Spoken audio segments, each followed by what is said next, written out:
We have the privilege of being in this universe for a few decades, and during that time it is an enormous privilege to be able to understand something about the universe in which we live, why we're here, why we were ever born, where we come from. And I think that is such a wonderful thing to be able to do, that I am hostile, I can get angry about competing accounts which seem to me to not encourage that kind of questioning, but instead to say, this is how it is, it's all written in the Holy Book, it was written 2,000 years ago, and that's the end of it.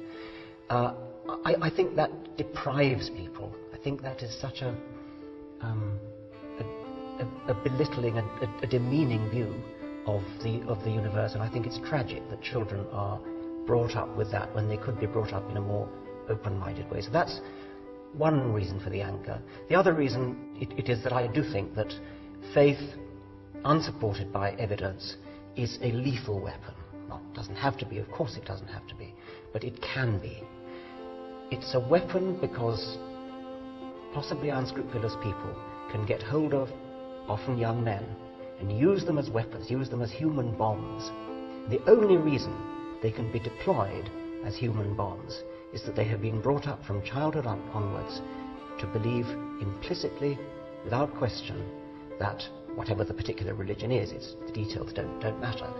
The point is that they do believe that it is the will of God that they should detonate themselves and blow up a busload of people or blow up a skyscraper in New York.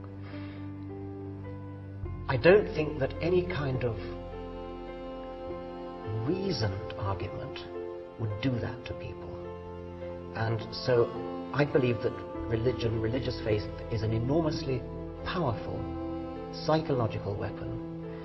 It isn't always used for the bad, of course, but the fact that it can be used for the bad makes me want to cut it off at the roots, and at very least to stop the inculcation into children of the idea that there is something virtuous in faith.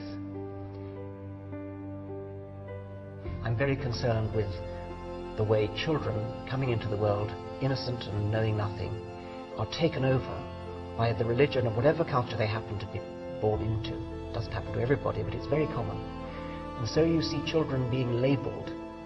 This is a Catholic child, this is a Protestant child. I would much rather say this is a child.